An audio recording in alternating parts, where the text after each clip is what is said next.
ماہ رجب میں بہت سارے ایام گزرے ہیں، اور بہرحال آج کی جو مناسبت ہے وہ امام کی روانگی کی ہے۔ امام کے مقصد کو پہچاننا جو ہے وہ بہت ضروری ہے کہ کیوں امام نے جو ہے وہ مدینہ کو جو ہے وہ ترک کیا، اور کیوں کربلا کی طرف امام نے جو ہے وہ حرکت کی ہے، اور خود کربلا جو ہے وہ کیوں قائم کیا گیا۔ اس لیے ضروری ہے کہ بہرحال ہم ان حادثات کو جو تاریخ میں رونما ہوئے ان کی طرف متوجہ ہوں کہ کیوں جو ہے وہ ایک امام اس نہج پہ پہنچ جاتا ہے کہ جہاں اسے اپنے خون سے جو ہے وہ شجر کو آبیاری کرنی پڑتی ہے، اور اس کا جتنی شدت، جتنی رکاوٹ پائی جاتی ہے اتنا ہی جو ہے وہ کام کیا جاتا ہے۔ اگر ہم دیکھیں کہ پروردگار نے جو ہے وہ انبیاؤں کو جو بھیجا، نبیوں کو بھیجا، اور 27 کو روز بعثت بھی تھا، کہ ہدف کیا تھا نبیوں کا کہ خدا نے انہیں لوگوں کے درمیان میں بھیجا۔ خدا تھا، خدا ہے، خالق ہے۔ جیسے سورج اپنے آپ گھومتا ہے، روشنی دے رہا ہے، زمین اس کے گرد گھوم رہی ہے، سورج تو وہیں کھڑا ہوا ہے، زمین گھومتی ہے، ہمیں لگتا ہے طلوع ہوا، غروب ہوا، جبکہ زمین گھوم رہی ہے۔ جب وہ اس اتنے فاصلوں سے روشنی دے سکتا ہے، صبح و شام کر سکتا ہے، ہواؤں کو چلا رہا ہے، بادلوں کو لا رہا ہے، تو پھر انسان کو خود جو ہے وہ کروا سکتا تھا۔ یعنی انسان خود جو ہے وہ خود بخود سیکھتا، کیا ضرورت تھی پروردگار؟ جب پرندوں کو کوئی سکھانے تھوڑی آیا ہے اڑنا کیسے، پرندے کا بچہ خود ہی ہوتا ہے، خود ہی اڑنا شروع کر دیتا ہے وہ۔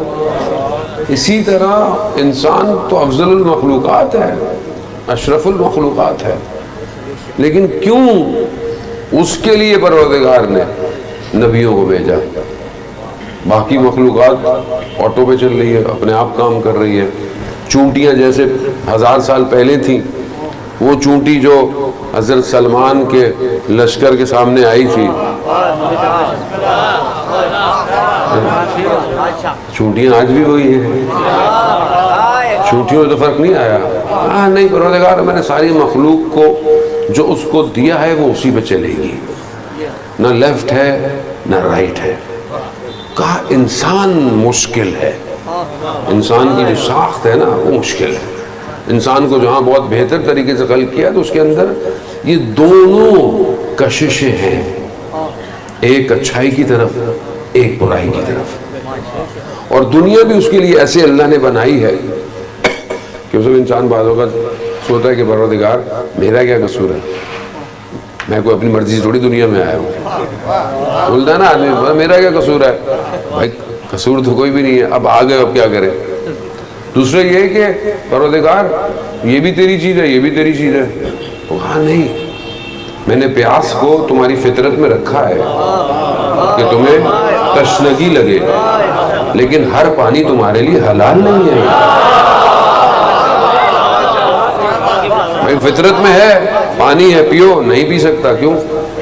پاک نہیں ہے، نجس ہے، پیو گے؟ کہا نہیں۔ کہا یہ گوشت ہے، کھاؤ گے؟ بھوک لگی ہے، کہا حلال ہے، کہا تو نہیں کھاؤ گے؟ تو یہ کون بتائے گا، جبکہ ظاہر تو سب ایک جیسا ہے۔ بھئی کیا فرق ہے ذبح شریک کرنے سے اور ویسے مارنے سے؟ ظاہراً کیا فرق ہے؟ کہا نہیں، جہاں لا الہ الا اللہ ہے۔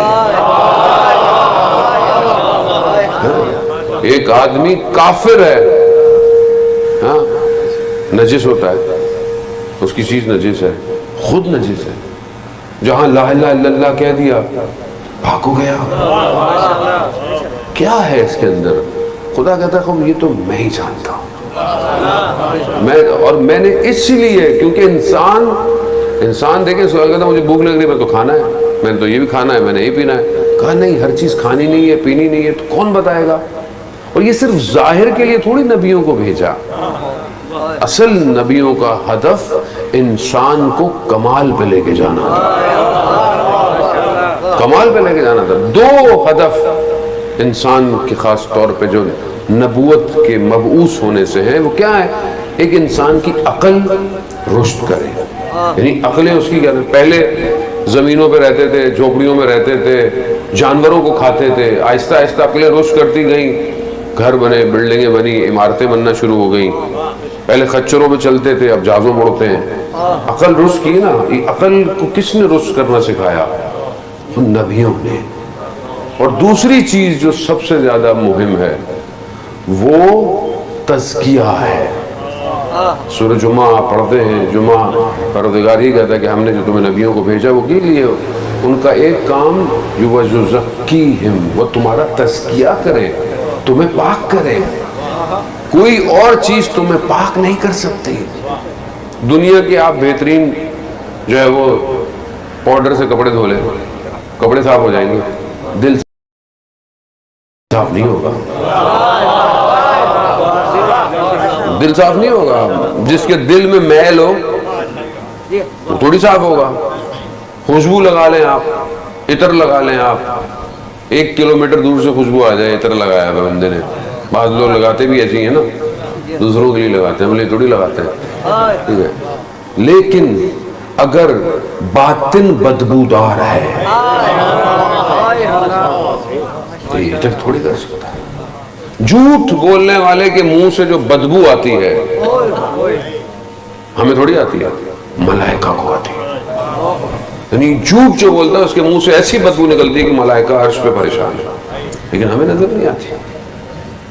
غیبت کرنے والا جیسے اپنے سگے بھائی کا گوشت مردار، سگے بھائی مردار کا گوشت چباتا ہے، یہ ہمیں نظر آتا ہے؟ نہیں آتا۔ رسول خدا حضرت محمد مصطفیٰ صلی اللہ علیہ وسلم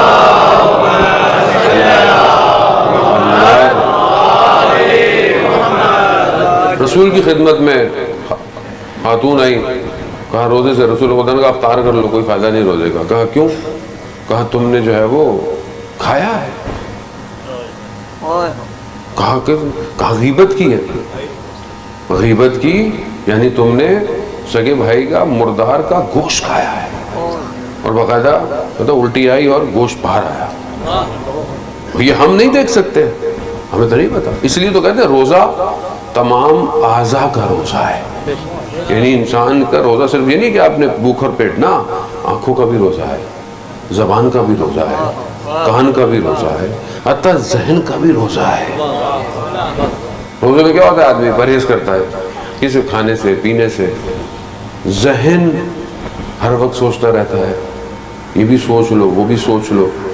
اچھا وہ کہتا ہے بھئی برائی سوچنے سے برائی تھوڑی ہوتی ہے نا، آپ برا سوچیں، برا نہ کریں، گناہ نہیں ملتا، لیکن روح پہ اثر پڑتا ہے۔ برا سوچتے رہو، روح اثر انداز ہے۔ اب یہ کون بتائے گا کہ انسان کے اندر بیماریاں کون سی، اور کون سی دنیا کی لیب ہے کہ جہاں آپ کا ٹیسٹ کرایا جائے اور پتہ چلے کہ یہ منافق کتنا ہے؟ کوئی نہیں بتائے گا۔ خدا نے کیا دیا؟ بولا ایک نام ایسا ہے لے لو، مومن منافق کی پہچان پتہ چل جائے گی۔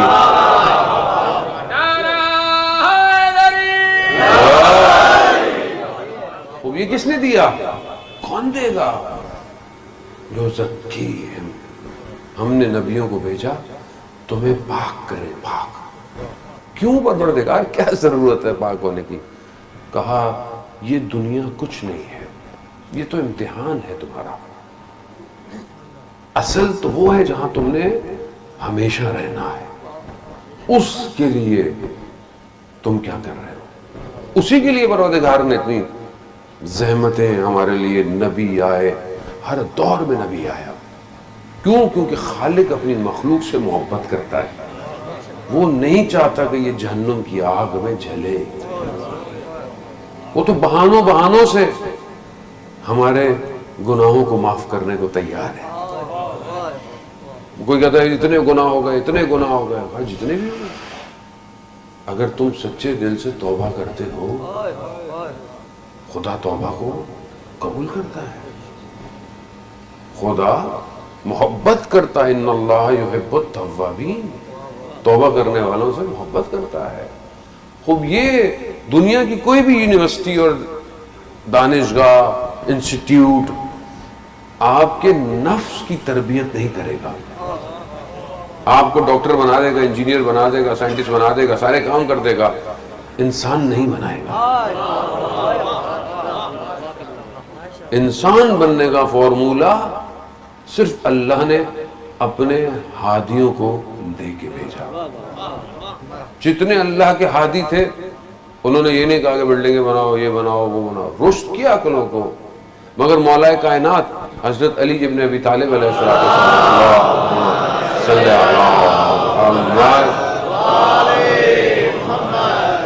مگر مولا نے نہیں کہا کہ میں زمین سے زیادہ آسمان کے راستوں سے واقف ہوں۔ اس کا مطلب ہے کہ راستے تو ہیں، راستے ہیں، اب ہمیں نہیں، لوگوں نے پوچھے ہی نہیں۔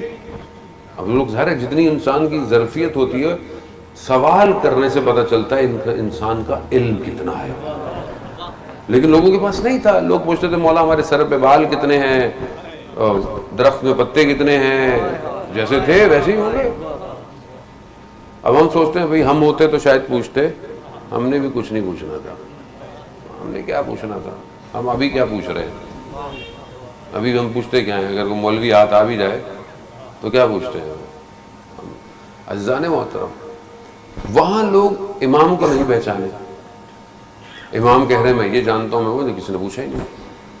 امام جب آسمان کے راستوں سے واقف ہیں تو امام یہ بھی جانتے ہوں گے کہ انسان ترقی کرے گا، انسان روبوٹس بنا لے گا، آرٹیفیشل انٹیلیجنس بنا لے گا، اسپیس پہ جائے گا، یہ سب کرے گا، امام کو پتا تھا، لیکن امام نے بتایا نہیں۔ کیوں نہیں بتایا؟ کہ امام جانتے تھے انسان آہستہ آہستہ پہنچ جائے گا،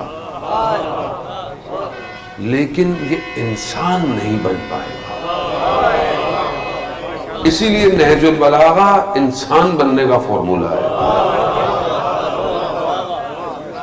آج اگر انسانیت نہیں ہے، کیوں نہیں ہے؟ کیونکہ دور ہے انسان، کس سے؟ کلام الہی سے، کلام امیر سے، دونوں سے دور ہے۔ آج ہم دنیا جان کی چیزیں پڑھتے ہیں، سنتے ہیں، دیکھتے ہیں، مگر ہمارے پاس قرآن پڑھنے کا ٹائم نہیں ہے، کیونکہ ہمیں قرآن مزہ ہی نہیں آتا۔ مولانا صاحب کیا پڑھیں؟ ہاں کوئی مر جائے گا تو ثواب کے لیے پڑھ دیں گے۔ جو قرآن زندوں کے لیے ہدایت کے لیے آیا ہو وہ مردوں کو کیا دے گا؟ دے گا، لیکن پہلے زندہ تو ہدایت پائیں۔ دوسروں کو ثواب کی جلدی، اپنے لیے تو کچھ کر لو بھائی، نہیں، ٹائم ہی نہیں ہے ہمارے پاس۔ خدا نے اتنے مشکلات میں نبیوں کو گزارا ہے، آپ سوچیں نا کتنی مشکلات تھی۔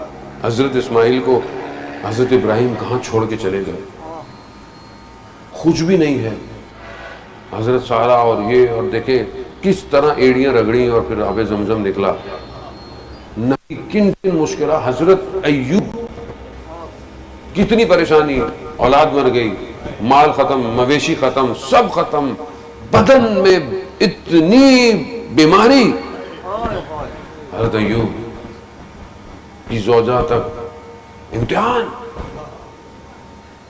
صبر ایوب امتحان تھا، خدا نے کر دیا، واپس دیا۔ حضرت یوسف کنویں میں، بازار میں نبی کو بیچ دیا گیا، مصر کے زندان میں، حضرت یعقوب رو رو کے آنکھیں سفید ہو گئی، مشکلات نہیں۔ حضرت موسیٰ کن مشکلات سے، حضرت عیسیٰ پیدا ہوتے ہی ماں پر تہمتیں لگ رہی ہیں، اللہ کا نبی، تھوڑی مشکلات۔ رسول خدا شیب ابی طالب میں پتھر شکم پہ باندھا، پتھر باندھ کر جو ہے وہ زندگی گزاری، کس لیے؟ لوگوں نے لہو لہان کر دیا تبلیغ میں، لیکن کیا کیا؟ کس لیے؟ تاکہ انسانیت بچ جائے، انسان بچ جائے۔ مگر رسول کو تو اس لیے تھوڑی آئے تھے کہ لوگوں کو اخلاق کے ذریعے، کردار کے ذریعے سے معاف کر دو، معاف کر دو، رحمت للعالمین ہے، معاف کر رہا ہے، بخشے جا رہا ہے سب کو، کوئی بات نہیں، خیر ہے، جانتا ہے سب کو مگر پھر بھی بخش رہا ہے، رحمت للعالمین ہے. اللہ نے رحمت کو جب بنایا تو 99% رحمت رسول کے پاس، 1% رحمت پوری کائنات میں ہے. یہ پوری جو حضرت آدم سے لے کر آخر تک یہ جو رحم دل میں پیدا ہوتا ہے نا ہمارے، تھوڑا بہت جانور پہ رحم، بچے پہ رحم، اس پہ رحم، یہ سب 1% ہے، اور 99% رحمت رسول کے پاس ہے. کس لیے ان سب کو بھیجا؟ انسان، بشر، جس ہدف کے لیے بھیجا ہے کمال بھیجا ہے. مگر وہ آخری نبی جب آئے اور اپنے ساتھ ایک کتاب لے کر آئے، اور کتاب پڑھنے کا امت کے پاس وقت نہ ہو، کیسے کھڑے ہوں گے قیامت میں؟ اصل ایسا بھی تو نقصان ہے نا، مطلب آپ فائدہ ہی نہیں اٹھا رہے. آپ دنیا میں بھی محروم ہو رہے ہیں، آخرت میں تو محروم ہے. کتنا قرآن کو ٹائم ہے ہماری زندگی میں، کتنی ہم نے تفسیریں پڑھ لی زندگی میں، نہیں ہے. یہ تو آپ کو خود دیکھنا پڑے کہ آپ کو بنایا کس لیے خدا نے. ہم اس چیز کے پیچھے بھاگ رہے ہیں جس کا ہمیں وعدہ کیا ہے خدا نے. رزق کا خدا نے وعدہ کیا ہے، وعدہ کیا، اس نے کہا میں تمہیں دوں گا، رازق ہوں. حضرت موسیٰ جب اپنے گھر سے نکل رہے تھے تو حضرت موسیٰ کو خیال آیا کہ میری اولاد پیچھے کر کیا ہوگا. کہا موسیٰ عصا کو پتھر پہ مارو. پتھر کو مارا، پتھر ٹوٹا، اس کے اندر ایک کیڑا تھا. کہا میں اس کیڑے کو غذا دے سکتا ہوں، دے سکتا ہے. ہواؤں میں اڑتے ہوئے پرندوں کو غذا دے رہا ہے، سمندر کی گہرائیوں میں مچھلیوں کو غذا دے رہا ہے.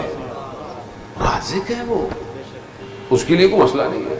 لیکن جس چیز کا اس نے وعدہ نہیں کیا، کہا تم خود اپنے اعمال کے ساتھ آؤ، اس کے پیچھے ہم نہیں بھاگتے. مر روز رہے ہیں، دفنانے بھی جاتے ہیں، قبر میں بھی اتارتے ہیں، لیکن خود کو یقین نہیں آتا کہ میں نے بھی مرنا ہے. اپنے سامنے ہیں، لوگ دفنا رہے ہیں، اٹھا رہے ہیں. شخص آیت اللہ مظاہری بیان کرتے ہیں اپنی کتاب میں ایک شخص کا کہ اسے حضرت جو ہے وہ اسرائیل سے ملاقات ہوگی. کہا کہ آنے سے پہلے مجھے کچھ عرصے بتا دینا تاکہ میں اپنا کچھ سامان سمیٹ لوں. کہا ٹھیک ہے. وقت گزر گیا، حضرت اسرائیل علیہ السلام آ گئے. کہا چلو. کہا کہاں؟ کہا میں نے آپ سے کہا تھا کہ تھوڑا مجھے پہلے. کہا میں آیا تھا. کہا کہاں؟ کہا تمہارے ہمسائے کا انتقال ہوا تو میں آیا تھا، مگر تم باتوں میں مصروف تھے. فلاں نے تمہارے رشتہ دار کا انتقال ہوا، میں آیا تھا، مگر تم نے میری طرف توجہ. آس پاس لوگ مرنا شروع ہو جائیں، بندے کو ویسے تیار ہو جانا چاہیے. اور آج کل تو ویسے بھی کہیں پہ بھی کبھی بھی حضرت اسرائیل آ جائیں گے، کیا کریں گے؟ تو جہاں رہنا ہے وہاں کی تیاری کیا ہے؟ کیوں بھیجا نبیوں کو؟ اس لیے کہ یہ صرف اپنے مادے میں پھنسا رہے، اپنی مادیت میں پھنسا رہے، اپنی دنیا میں پھنسا رہے. نا، اگر دنیا دیکھیں، دنیا جو ہے وہ اس کی تعریف بھی ہے اور اس کی تذلیل بھی، دونوں طرف مذمت بھی کی گئی ہے. لیکن کون سی دنیا؟ وہ دنیا جو خدا کے قریب لے جائے وہ صحیح ہے. چاہے رزق ہو، مال ہو، اولاد ہو، پوسٹ ہو، ڈیزگنیشن ہو، جو خدا کے قریب لے جائے ٹھیک ہے. لیکن ہر وہ چیز جو خدا سے دور لے جائے اس کی مذمت کی گئی ہے. وہ کچھ بھی ہو سکتا ہے، چھوٹی سی چیز بھی ہو سکتی ہے، بڑی سی چیز ہو سکتا ہے. آپ کو لگتا ہے جو بڑی بڑی گاڑیاں، بڑا بڑا گھر، یہ دنیا ہے، اور ایک آدمی چھوٹی سی جھوپڑی میں رہ رہا ہے، یہ نا، اس سے کوئی فرق نہیں پڑتا. وہ اس درویش کا مشہور واقعہ جو اصفہان کے والی کو اس نے بولا اتنی بڑی بڑی عمارتوں میں رہتے ہو، چھوڑو سب. سلطان تھا، چلو نکلو رستے میں کربلا جاتے ہیں امام حسین. اس نے بولا بھائی میرا کام یہ وہ. کہا چھوڑو امام حسین کے لیے پھر چھوڑ کے چلو. اس نے بولا چلو ٹھیک ہے چھوڑ دیتے. چلو جائے رستے میں کہیں رکے، پھر جانے لگے تو دیکھا وہ درویش پریشان ہے. کہا کیا ہوا؟ کہا میرا کاسا نہیں مل رہا. کہا تو چھوڑو کوئی بات نہیں، مل رہا تو نہیں مل رہا، کیا ہو گیا؟ ہم امام حسین کے پاس جا رہے ہیں. کہا نہیں، میں اس کے بغیر نہیں جا سکتا. کہا میں اپنے پوری حکومت چھوڑ کے آ گیا، تم سے کاسا نہیں چھوٹا جا رہا. اس کا مطلب تمہاری دنیا یہی ہے. ہر شخص کی دنیا الگ ہے. اسی دنیا کو کھینچنے کے لیے اللہ نے ولیوں کو بھیجا تاکہ وہ ہماری تربیت کرے، ہمیں دے سکے. اصل خدا ہے، خدا کی طرف بڑھو. کیوں نبی آ کر عبادتیں سکھا رہے ہیں، نمازیں، عبادتیں، خود عبادتیں کر رہے ہیں؟ تاکہ انسان خدا کی بندگی کر سکے. شیطان کا کیا کام تھا؟ بندگی سے باہر نکالو، اسے کچھ بھی کر لو. اب یہ دو طاقتیں ہمیشہ سے آس پاس ساتھ ساتھ چلتی رہی. اسی دونوں چیزوں کے ٹکراؤ، ایک وہ جو انسانیت کو بقا دینے پہنچا، ایک وہ جو انسانیت کو ڈوبنے کے لیے لے کر آئے. امام کا آئے کربلا. ہم اپنی زندگی میں دیکھیں جانے محترم، کیا ہمارا مقصد بندگی ہے یا نہیں ہے؟ ہم اس کی طرف بڑھ رہے ہیں یا نہیں بڑھ رہے؟ اگر ہم اپنی صبح شام میں خدا کی طرف جا رہے ہیں تو بہترین، خدا کی طرف نہیں جا رہے تو رکیں، سوچیں اور دیکھیں کہ میں جا رہا ہوں. دیکھیں اینڈ تو ہونا ہے، ختم تو ہونا ہے، قیامت میں بھی آنا ہے، دنیا بھی ختم ہو جائے گی ایک دن، لیکن اختتام کیا ہے میرا؟ وہ بنی اسرائیل کا عابد جس کی عبادت مشہور تھی، اور کتنے ایسے یہ خاص طور پر بنی اسرائیل کے کہ جن کے بارے میں ائمہ سے بھی روایت ہے کہ ان کی عاقبت اچھی نہیں ہوئی. حال میں بہت بچ بھی گیا، اور شیطان آپس میں جمع ہوئے کہ بھائی اس کی عبادت کو کیسے ختم کریں. تو کسی نے کہا کھانے کی لذت کی طرف لے کے جاتے، کہا اس کی کھانے کی اس کو لذت نہیں ہے، کہا اس کو دولت کی شہرت کا اس کو وہ بھی نہیں ہے، وہ رہتا ہی پہاڑوں پہ ہے، کہا اس کی سب ناکام ہو گئے. تو ایسے میں ایک نے کہا کہ میں اسے عبادت کے ذریعے سے گراؤں گا. اب دیکھیں نا کیسے شیطان آتا ہے. شیطان اصل میں ہم نے شیطان کو سنجیدہ ہوگا، کہیں ہوگا، ہمیں کس سے کیا. قرآن کہہ رہا ہے عدو مبین ہے، تمہارا آشکار دشمن ہے کھلا. لیکن ہماری زندگی میں پتہ نہیں چلتا کہ شیطان ہے بھی کہ نہیں ہے، کیونکہ ہم لوگ خود، آپ کو نہیں کہہ رہا، آپ بولے یار مولانا ہمیں شیطان کہہ گیا نا، انسان ویسے ہی اتنا زیادہ ہو گیا اسے پتہ نہیں چلتا حلال کیا حرام کیا ہے. اب اس نے کیا کیا، ایک لڑکا بن کے اس کے آیا، پہنچا، کہا میں فلانی جگہ سے آیا ہوں، میرے گھر والے مجھے عبادت نہیں کرنے دیتے. اچھا جوان آدمی عبادت، کہا مجھے عبادت کی جگہ چاہیے. اس نے کہا ٹھیک ہے، میرا قلبہ بنا ہے پہاڑ پہ، چلو آ جائے گا. اب اس نے دیکھا وہ لڑکا عبادت کر رہا ہے. اس نے شام کا وقت آیا، اس نے بولا بھائی کچھ کھا لو، طاقت، روزہ افطار کر لو. اس نے کہا نہیں میں صرف عبادت. یہ تھک گیا، اس نے بولا میں تھوڑی دیر سو لوں. اس کو بھائی تھوڑا آرام کر لو. کہا نہیں میرے موت ہے. یہ جا رہا، اس کی آنکھ کھلی تو دیکھا یہ عبادت کرتے کرتے ہواؤں میں اڑ رہا ہے. جوان عابد کہنے لگا میں اتنی عبادت کرتا ہوں، میں نہیں اڑ پایا، کہ کون سا عمل ہے اس کے پاس. دیکھیں اس لیے کہتے ہیں نا کہ عبادت بغیر بصیرت کے ہو، کسی کام کی بصیرت ہونی چاہیے نا. یعنی انسان کو پتا تو ہو کہ دنیا میں ہو کیا رہا ہے، صرف ہاتھ میں تسبیح ہو کوئی فائدہ نہیں ہے. وہ بولے جا کہتے ہیں نا تسبیح پھیری، حق باؤ کہتے ہیں تسبیح پھیری دل نہ پھرے یار کی کرنا تسبیح نو پھیر کے ہو. تو بات یہ کہ بعض اوقات آدمی تسبیح پھیرتا رہتا ہے، دل نہیں پھرتا اس کا. جیسے وہ کہتے ہیں استغفر اللہ استغفر اللہ، دیکھ بھی رہا ہے استغفر اللہ استغفر اللہ استغفر اللہ. کیسے استغفر اللہ بھائی، اس کو تو بند کرو، اس کو بند